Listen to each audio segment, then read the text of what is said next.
As Ukraine faces increasing pressure from Russian forces, the arrival of the F-16 Fighting Falcon offers a significant boost to Kyiv's air defense capabilities.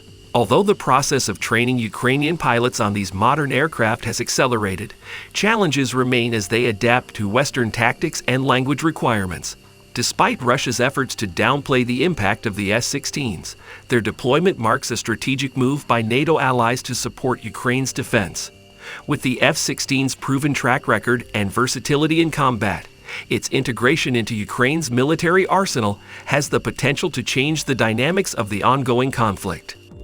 The F-16 Fighting Falcon has become a proven fighter aircraft and has been adopted by dozens of countries around the world. The first Fighting Falcon may also be in the air in Ukraine as early as this summer. Dozens of pilots have trained on the US-made aircraft in Denmark, England, and the United States. Although 45 aircraft have been promised to Kyiv, only 6 F-16s have been delivered. These additional fighter jets can't come soon enough, as Ukraine is in dire need of more weapons, as they are running out of artillery shells and other ammunition, while Republican lawmakers in Congress have been holding back additional military aid from the U.S. The F-16s are expected to arrive in Ukraine carrying short and medium-range missiles and bombs, partly making up for a shortage of ammunition on the ground, the newspaper reported. This year, new fighter jets will fly in our skies, and we must make this year an effective year in defending ourselves against Russian-guided bombs, Russian planes, and their missiles, Ukrainian President Volodymyr Zelensky said earlier this month.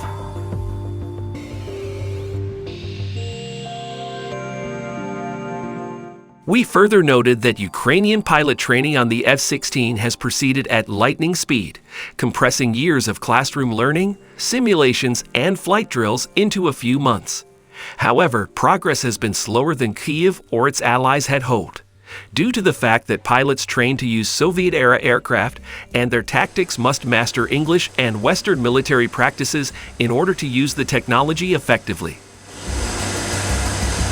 The first Ukrainian pilots began training last August at Skridstrup Air Base in southern Denmark, but a lack of language skills and knowledge of Western aviation techniques slowed progress, and it was not until last January that Ukrainian pilots were actually ready to train. NATO member Denmark led European efforts last spring to provide Ukraine with F-16s. The F-16 is on a list of Western-made military hardware requested by Zelensky, along with tanks, air defense systems, and artillery. The Biden administration reluctantly gave in to Ukraine's demands, last summer allowing NATO allies to provide F-16s to Kyiv. These jets are being phased out in some European militaries in favor of the newer F-35 Lightning II. As the newspaper also reported, Denmark, the Netherlands, Norway, and Belgium committed to sending about 45 jets to Ukraine, enough for 3 small squadrons. Denmark will send the first 6 packages in late spring, and 13 more packages will arrive over the remainder of the year and into 2025. However, American officials have warned that the F-16 Fighting Falcon will not be decisive in war, and that training will take a lot of time. The latter fact is already true, but Ukraine benefited from the downing of several Russian A-50 surveillance planes, which could make it difficult for Kremlin forces to monitor the skies over Ukraine. As previously reported, Russia downplayed the threat of the S-16, and Russian President Vladimir Putin even dismissed claims that the F-16 would be able to turn the tide of the war in Ukraine. Putin estimates that the F-16 will be as easy to destroy as the German Leopard 2 main battle tank, MBT. Moscow has even warned that if F-16 Fighting Falcons take off from the territory of NATO member states and are used in the Ukraine conflict, the Kremlin could perceive this as a conscious step towards escalation and de facto direct participation in armed confrontation. Since first entering service in 1979, the Fighting Falcon has been involved in more than 400,000 combat sorties and has more than 19 million combined flight hours.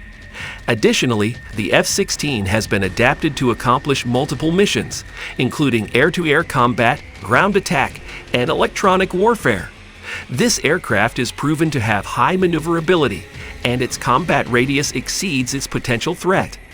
The F-16 is no longer being acquired by the U.S. Air Force, but Lockheed Martin continues to produce the F-16 for foreign customers around the world. It remains the world's most successful and proven multi-role fighter jet ever produced.